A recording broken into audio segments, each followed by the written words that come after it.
Bismillahirrahmanirrahim. Assalamualaikum warahmatullahi taala wabarakatuh. Sidang penonton sekalian, pagi ini sekali lagi kita buat bedah siasat tentang buku pengkayaan kosakata bahasa Arab mikro, teknik dan aspek.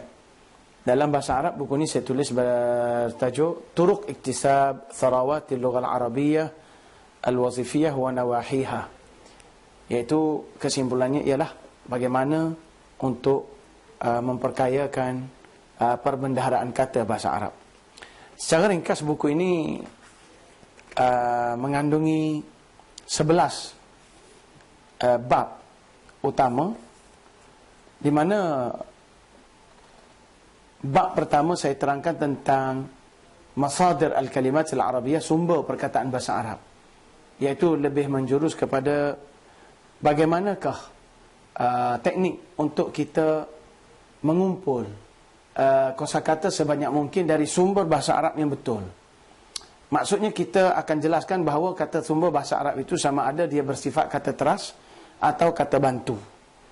Di mana di bawah kata teras, kata kerja, kata dasar dan kata nama merupakan 3 kategori utama yang perlu diberi perhatian oleh pelajar apabila mereka cuba menguasai kosakata bahasa Arab. Adapun kata bantu pula, atau dipanggil juga kata pelengkap, terdiri pada partikel, isyarah, mausul dan ganti nama. Di mana selepas itu saya jelaskan juga sumber-sumber perkataan bahasa Arab di sudut kamus. Antara kamus yang kita boleh pakai ialah kamus Al-Jadid, kemudian kamus At-Tullab, dan juga kamus Al-Marbawi, dan satu lagi Munjid At-Tullab dan Al-Mu'jam Al-Wasit, yang mana Al-Mu'jam Al-Wasit sekarang sudah ada terjemahannya dalam bahasa Melayu, dipanggil kamus Al-Khalil, dan last sekali kamus di Oxford English Arabic Dictionary of Current Usage. Ini sangat bagus kepada pelajar yang ingin menulis dalam bahasa Arab bersumberkan kosakata atau bertolak daripada kosakata bahasa Melayu atau bahasa Inggeris. Kita pergi kepada bab kedua, iaitu perkataan-perkataan popular. Maksud perkataan popular itu perkataan yang sering dipakai dalam bahasa Arab yang terdiri daripada partikel, ganti nama diri, kata isyarat dan kata mausul. Yang mana 4 golongan kata ini merupakan perkataan yang sangat banyak dipakai dalam bahasa Arab. Tetapi perlu disebut bahawa kata kerja merupakan perkataan yang paling banyak kita akan jumpa dalam teks bahasa Arab, kerana kata kerja boleh dijadikan sumber ke arah percambahan kosakata yang baru.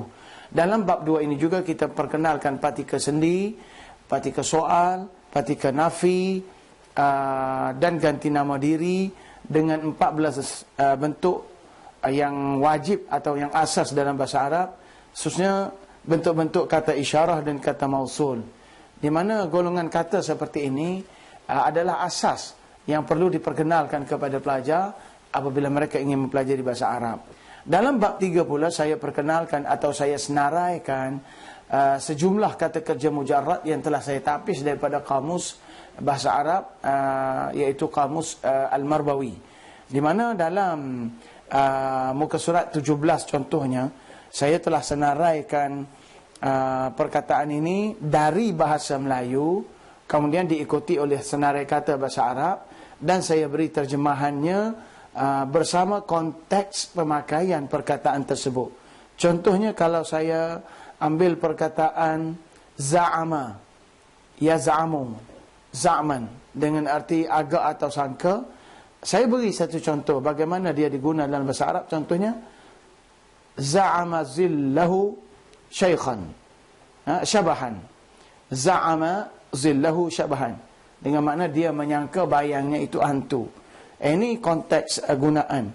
Begitu juga dalam contoh muka surat 18, saya ada beri perkataan ampun.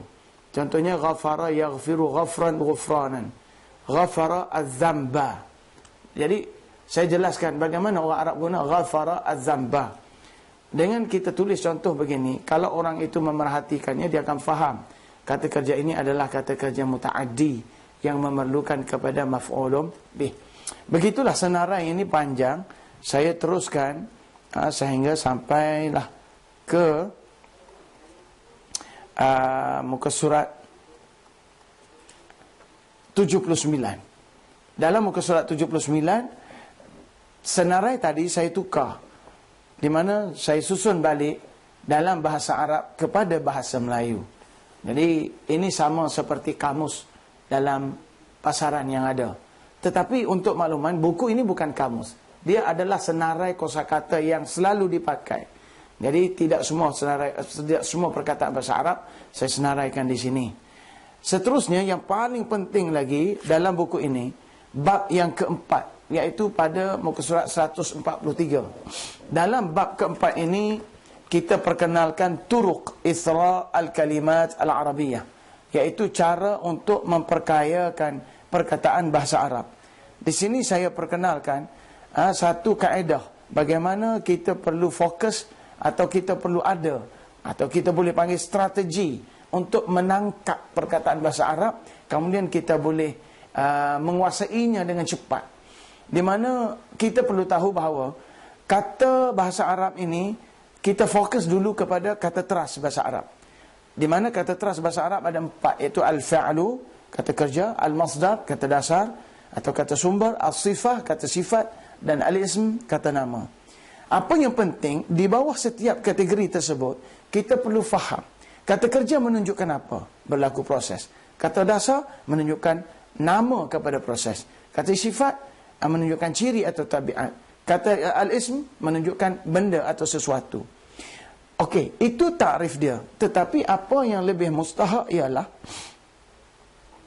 kata kerja perlu diketahui selepas itu bahawa di bawah kata kerja kita perlu tahu kalau proses itu berlaku, bagaimana nak cakap berlaku dalam bentuk biasa, berlaku dalam bentuk sengaja, berlaku secara kerap, berlaku secara serius, berlaku secara kerjasama, berlaku secara bersungguh-sungguh, berlaku dalam bentuk berusaha atau minta. Begitu juga nama kepada proses. Dia akan ada nama dalam bentuk tanpa penegasan, nama mengungkap nama proses dalam bentuk dengan penegasan, dan nama proses dalam bentuk tiruan ataupun olahan. Ciri manusia pun begitu juga. Bagaimana ciri itu ingin disifatkan dalam bentuk kebiasaan, atau bersifat yakni sesuatu yang kerap dilakukan, atau ciri dalam bentuk tabi'i yang berterusan, atau menunjukkan makna berlebihan atau bombastik, ataupun menunjukkan unsur nisbah ataupun perkaitan. Benda pula boleh merujuk kepada benda sebagai alat, benda sebagai tempat, atau benda sebagai masa. Jadi benda-benda inilah yang perlu ada dalam minda setiap pelajar apabila mereka ingin menguasai kosakata bahasa Arab. Tidak betul jika kita hanya menghafal perkataan, kemudian terus menghafal terjemahan. Itu cara yang membebankan kalau kita ingin menguasai kosakata bahasa Arab. Sebaliknya, kita perlu memahami fungsi dan bentuk di sebalik setiap perkataan yang kita hafal. Fungsi-fungsi yang saya sebut tadi dipanggil makna morfologi bahasa perkataan. Dan fungsi ini saya lukiskan gambar rajahnya secara satu persatu. Dalam muka surat 146, gambar rajah bentuk-bentuk makna-makna morfologi untuk kata kerja dan wazan yang selalu orang pakai. Wazan inilah sebenarnya kaedah untuk penambahan ataupun percambahan ataupun pengkayaan kosakata. 147, wazan-wazan dan fungsi makna untuk kata dasar. 148, wazan dan fungsi makna untuk kata sifat. 149, wazan dan fungsi makna untuk kata nama. Saya tidak mampu untuk menjelaskan kesemua itu dalam ruang yang sempit ini atau masa singkat ini. Cuma pendetilan kepada wazan-wazan tersebut saya jelaskan pula dalam bab-bab seterusnya. Bab 5 contohnya. Bab 5 contohnya saya senaraikan khusus wazan-wazan fi'il dan juga makna di sebalik perkataan. Contoh di sini dalam muka surat 152 kita ada wazan af'ala. Saya jelaskan maknanya begini. Af'ala kita akan pakai apabila ingin menunjukkan perbuatan berbentuk sengaja. Maknanya ada campur tangan secara sengaja dari pihak kedua ke atas pelaku sesuatu perbuatan. Dan dalam konteks itu kita terangkan. Contohnya bagaimana nak mengubah makna masuk kepada memasukkan, turun kepada menurunkan, jauh kepada menjauhkan. Jadi kita akan guna contoh yang sebegini. Contohnya, dakhala Muhammadun fil fasli. Bermakna Muhammad masuk dalam kelas. Tapi kalau kita nak cakap ada orang lain yang memasukkan dia dalam kelas, kita kena pakai af'ala. Lalu kita masuk pengimbuhan, kita sebut adkhala al-ustazu Muhammadan fil fasli. Begitulah metod buku ini untuk wazan-wazan seterusnya yang sangat cantik. Kita beri makna biasa dan kita beri contoh untuk makna setelah melakukan pengimbuhan. Dan konteks gunaannya pun kita jelas secara satu per satu. Dan bab ini berterusan untuk kata dasar, kata sifat dan kata nama sampai habis. Kemudian dalam buku ini, selain daripada wazan, saya senaraikan juga frasa-frasa olahan bahasa Arab seperti yang ada pada muka surat 193. Di mana menjadi kebiasaan atau belum menjadi kebiasaan bagi masyarakat Melayu atau pelajar Melayu untuk memberi perhatian kepada bahasa-bahasa seperti ini. Ungkapan seperti masih lagi, ramai yang tertanya-tanya. Dari sudut yang lain dia berkata, setengahnya beranggapan bahawa, seperti yang ada dalam muka surat 193. Bagaimana benda-benda ini nak diungkap? Bahasa-bahasa idiomatik macam ni, bahasa idiom macam ni, kita tak boleh buat sendiri. Kita mesti memerhati dan meniru daripada ungkapan orang Arab. Jadi sebagai contoh di sini, saya senaraikan ini di bawah bab frasa olahan bahasa Arab.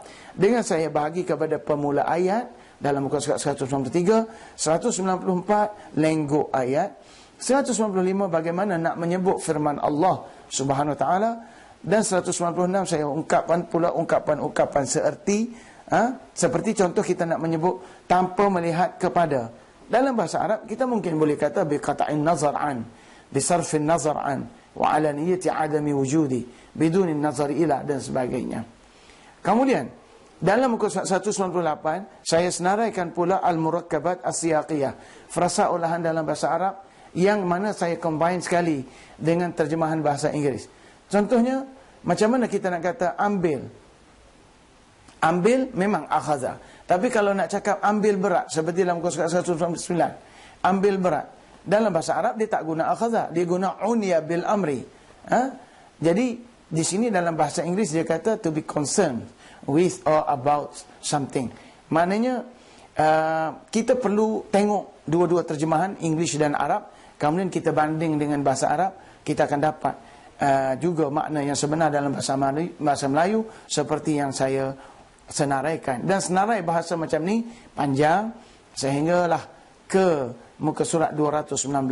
Dalam muka surat 221 bab 10 saya senaraikan pula bahasa-bahasa berkias. Seperti ada kedudukan. Dalam bahasa Arab dia terjemah zu syaukatin. Kalau kita terjemah secara literal dia bermaksud ada duri. Jadi macam mana maksud ada kedudukan dengan ada duri? Benda-benda macam ni perlu diterjemah. Contohnya mami jarum dalam bahasa Melayu.